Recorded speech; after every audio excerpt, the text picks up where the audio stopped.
Assalamualaikum Tante. Waalaikumsalam warahmatullahi wabarakatuh. Perkenalkan, nama saya Anissa Hafsah Nurita. Panggilan akrabnya biasa dipanggil Nisa, Anissa, atau Hafsah.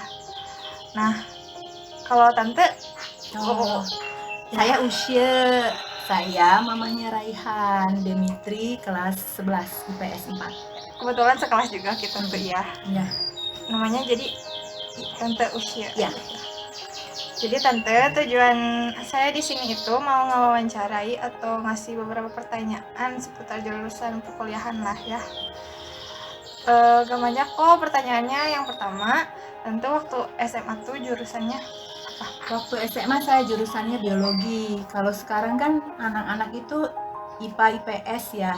Kalau dulu zaman saya SMA itu IPA itu dipecah lagi, fisika dan biologi. IPS dipecah lagi menjadi sosial dan bahasa. Nah, saya jurusannya biologi. Kalau kuliahnya? Kuliah kebetulan masuk di Fakultas Ilmu Komunikasi Unpad, Fikom Unpad, singkatannya. Jurusannya Ilmu Hubungan Masyarakat atau Humas. Dulu masuk waktu tahun 1994.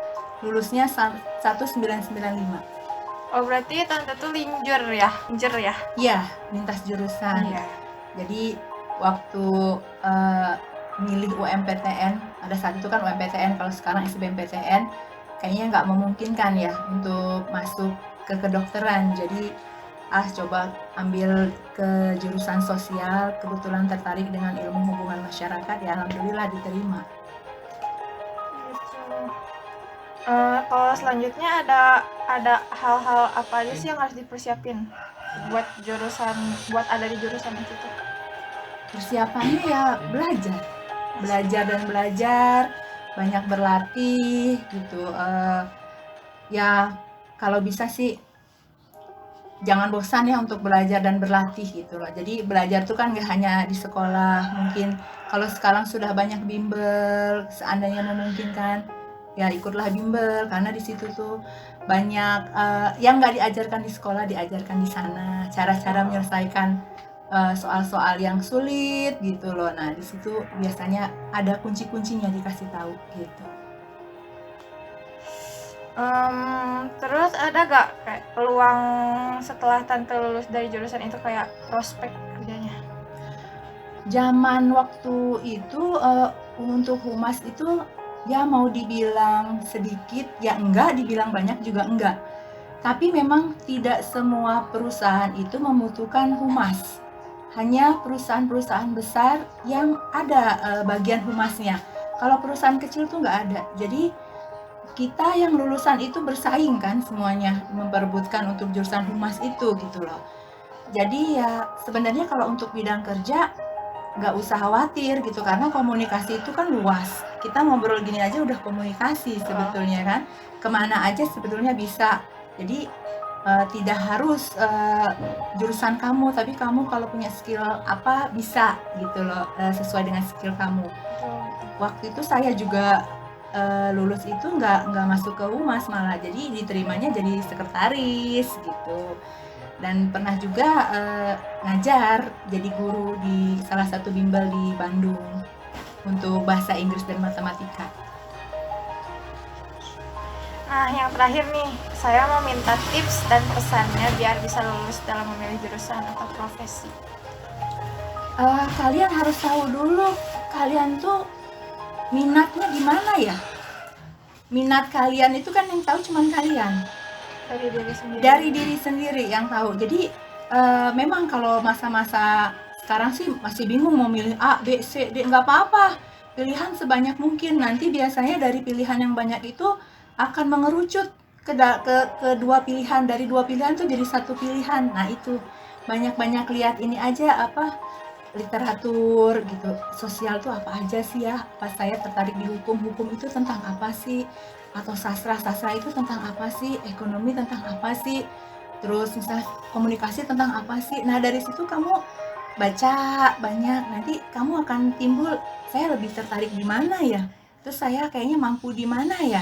Nah di situ bisa jadi timbul minat, interestnya di situ. Terima kasih banyak buat Tante yang udah bersedia ngejawab pertanyaan-pertanyaan saya seputar jurusan perkuliahan tadi. Saya undur diri. Wassalamualaikum warahmatullahi wabarakatuh.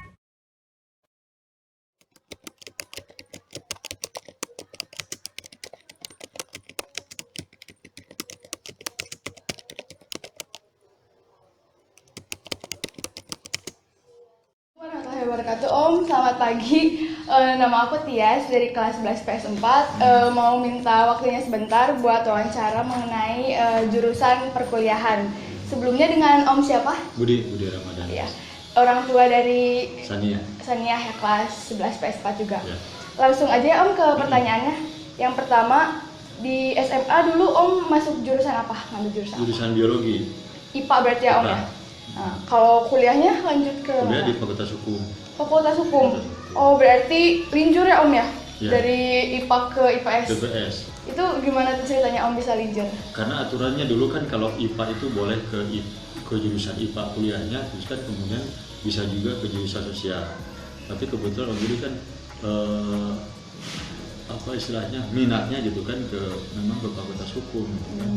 Jadi sudah ngambil di Fakultas Hukum di Bandung gitu. Jadi gak lanjutin ke ranah IPA lagi ya, Nah, karena minatnya ke kalau IPA kan IPS. kebanyakan eksak ya. Iya. Eksak itu kurang begitu minat lah. Ya, minatnya ke jurusan humaniora, sosial gitu kan. Selanjutnya apa aja sih yang Om persiapin buat masuk ke jurusan tersebut gitu kan? Karena udah linjur gitu ya, pasti persiapannya lebih banyak tuh. Saya kira persiapannya tidak banyak ya, yang penting minat dan bakat dan keinginan gitu kan. Terus tantangan apa aja sih yang Om hadapi di selama masa perkuliahan itu? Kalau perkuliahan ya umum yang dulu kebetulan tahun 93 banyak lah tantangannya ya. Misalkan ya dari segi lingkungan gitu kan, lingkungan, terus kemudian materi perkuliahan kan sangat baru dibandingkan dengan yang di SMA dulu gitu kan. Jadi banyak mata kuliah yang aneh-aneh lah gitu kan, mulai dari MKDU. Kalau dulu kan MKDU mata kuliah dasar umum gitu kan, terus kemudian di apa istilahnya di tingkat 2 itu mulai ada penjurusan, itu mau ada pidana, ada perdata, ada tata usaha negara, atau misalkan kepada hukum bisnis gitu kan. Banyak tantangannya. Di samping juga kita pergaulan tentu kan harus lebih selektif gitu. Peluang atau prospek kerja apa sih yang bisa didapetin dari jurusan hukum itu? Kalau jurusan hukum itu sebetulnya banyak yang bisa kita gali gitu kan. Hukum kan diantaranya bisa, kalau praktisi di pengacara ya kan, pengacara, terus kemudian di notaris, bisa jadi konsultan hukum perusahaan, bisa di dunia perbankan, keuangan bisa, terus di hampir semua perusahaan swasta, BUMN, pemerintah itu pasti memerlukan seorang ahli hukum gitu kan, untuk misalkan membuat legal drafting gitu kan, melakukan mediasi, negosiasi dengan pihak luar perusahaan, banyak lah. Atau misalkan kita bisa mendirikan perusahaan sendiri gitu kan. Nah, tergantung nanti keinginan atau minat daripada lulusan fakultas hukum, apakah dia setelah lulus mau di pengacaraan. Mau pengacara juga kan dibagi lagi, misalkan ada konsultan hukum pajak, konsultan hakim ya kan, terus dia misalkan mau jadi kurator, menjadi mediator nanti kelanjutannya. Kalau notaris ya sudah notaris profesi notaris gitu kan. Nah, notaris itu tidak boleh digabung dengan pengacara ya. Banyak sekali kalau di fakultas hukum. Terakhir ya, tips sama pesan buat kita biar bisa milih jurusan gitu. Kalau di SMA sekarang kan memang agak berbeda dengan yang dulu ya. Yang sekarang mungkin kalau IPA harus ke IPA, IPS harus ke IPS. Yeah. Sebaiknya disesuaikan juga dengan minat siswa. Kalau misalkan siswa IPS tapi ternyata ingin ke IPA atau sebaliknya, saya kira itu ya bisa-bisa saja, sah-sah saja nanti di tingkat perguruan tinggi. Cuma nanti memang aturannya sekarang mungkin ada pembidangan gitu kan. Satu itu. Kedua yang dipersiapkan sekarang memang harus sungguh-sungguh belajar gitu kan. Karena di SMA ini adalah masa yang paling menentukan ke depan, masa depan siswa itu. Kita harus mempersiapkan fisik, mental, ya finansial juga. Harus rajin lah, harus rajin, berusaha, berdoa, cari prospek-prospek informasi ya, persiapan. Yang penting niat nawaitunya itu yang paling penting. Cita-cita, kalau misalkan siswa tidak punya cita-cita, nanti kedepannya gimana ya? Iya. Mau gimana nanti masa depan bangsa ini, negara ini, kalau siswanya misalkan ya, generasi mudanya dia tidak punya cita-cita, keinginan yang tinggi gitu kan. Saya kira itu yang ya. Wawancaranya cukup sekian aja Om. Makasih udah ganggu waktunya. Bermanfaat banget ini informasinya buat kita nanti buat milih jurusan di perkuliahan.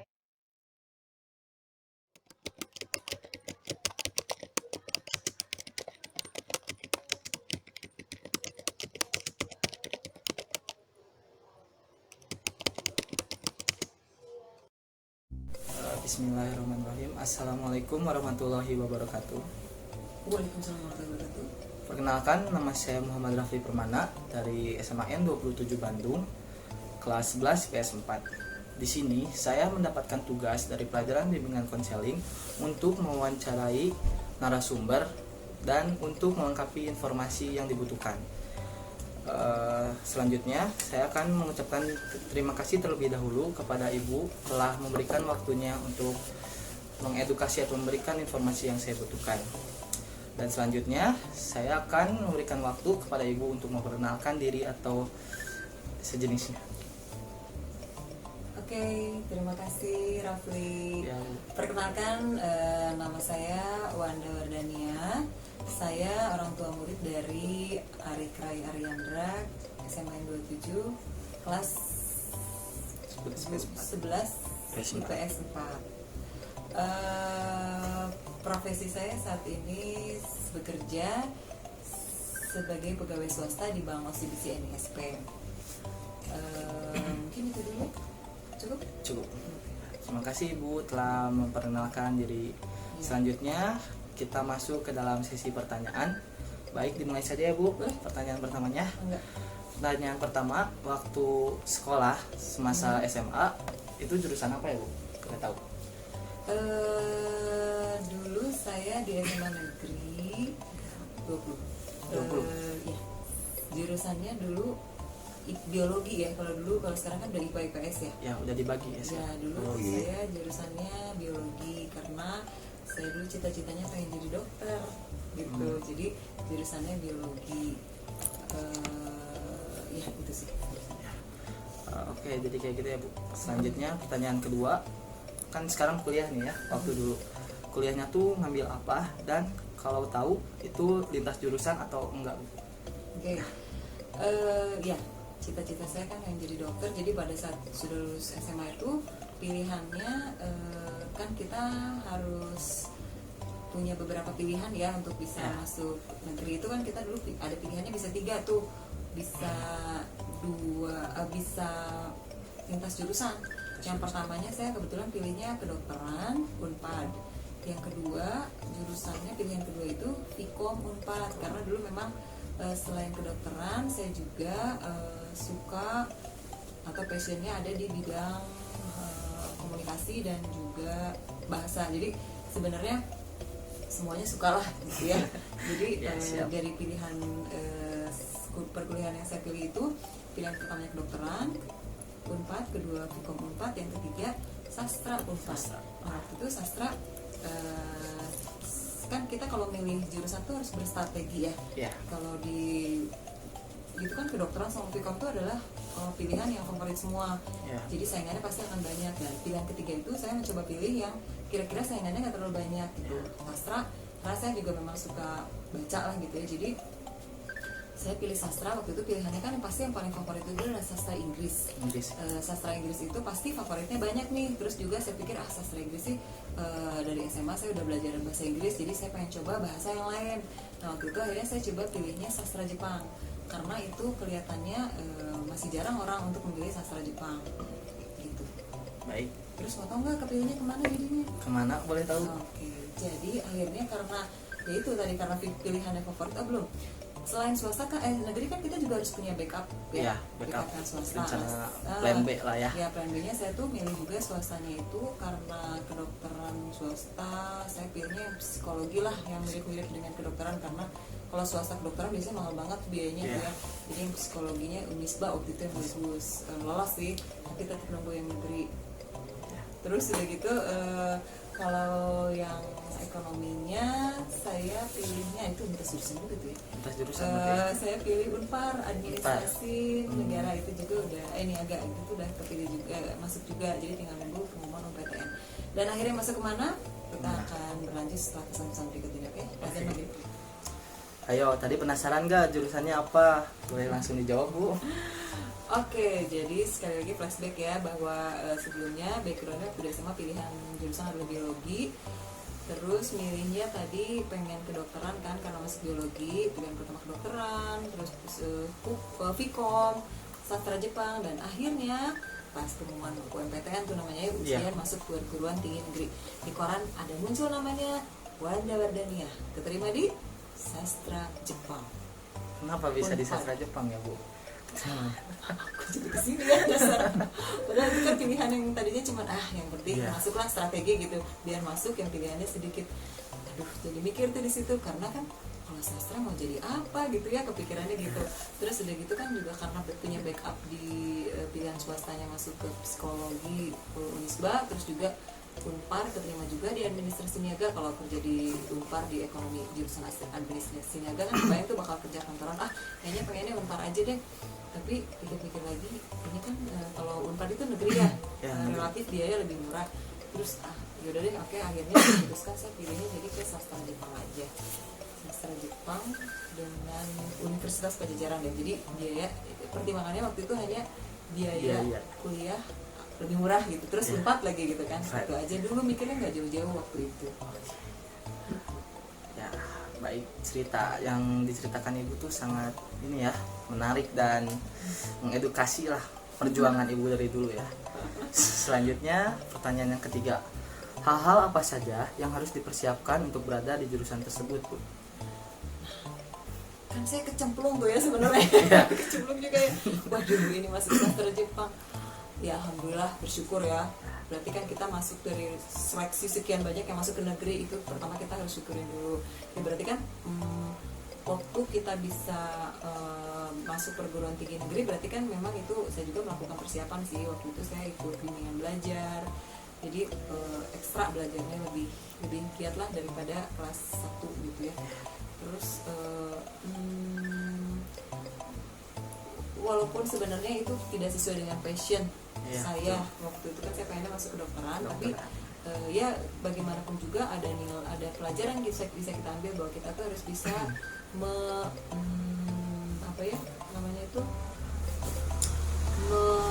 berdamai dengan mimpi gitu.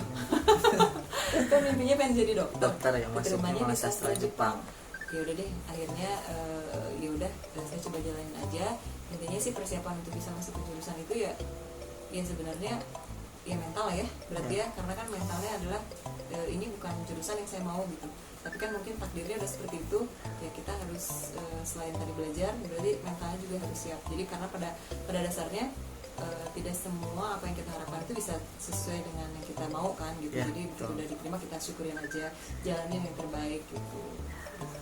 Dimana takdir dan rezeki dari Tuhan ya. Jadi yang terakhir, tips dan pesan agar kita mulus dalam memilih jurusan atau profesi atau pekerjaan. Tips dari Ibu sendiri.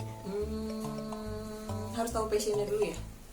Tapi setelah tahu passion juga ngejarnya jangan setengah-setengah. Kalau dulu mungkin saya ngejarnya kurang belajar lihat kali ya, jadi kurang jadi akhirnya masuknya ke sastra gitu kan. Tapi sudah di sastra juga harus bersyukur juga gitu kan, apapun walaupun ya tadi ceritanya peluang dari jurusan sastra Jepang itu bisa masuk 3 dari itu ya Mas ya.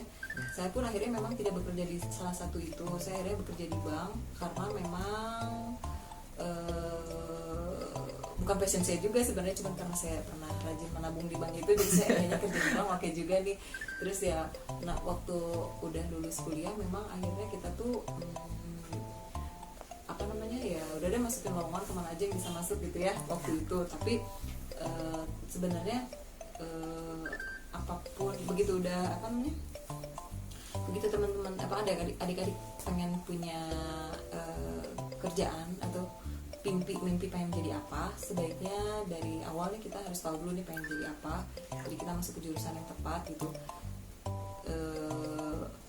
Tapi juga nggak ngoyo gitu, gimana ya kayak mungkin ada sedikit lah mungkin yang bisa diambil dari cerita saya gitu ya, bahwa saya kan juga maunya banyak, terus akhirnya keterimanya juga nggak sesuai gitu, tapi akhirnya semua dijalanin. Tapi intinya apapun yang kita jalanin itu semuanya kita harus jalanin dengan maksimal gitu, maksimal. Terus mau belajar hal baru harus cepat belajar hal baru. Jadi apapun dimanapun kita akhirnya ditempatkan gitu sama Allah, tadi tunjukin ya udah kamu masuk sini aja ya, dimanapun ditempatkannya harus maksimal gitu.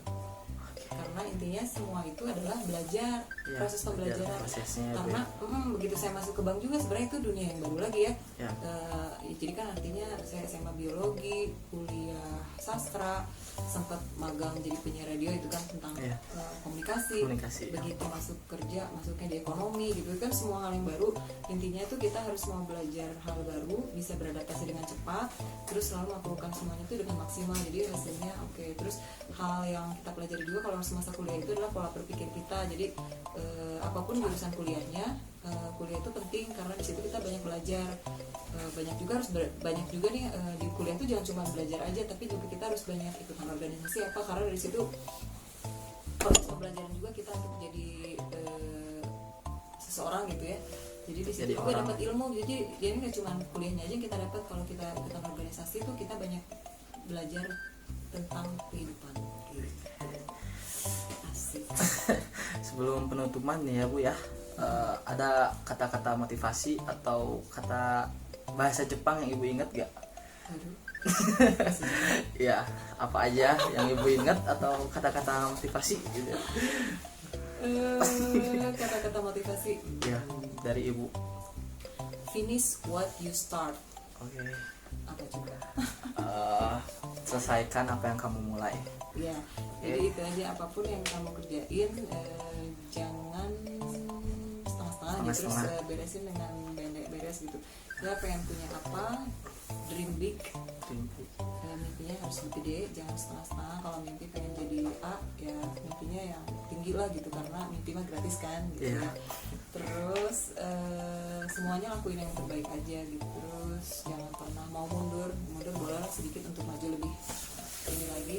Jadi setiap kita punya intinya kalau kita punya kendala atau tantangan dalam belajar atau apapun, lawan gitu.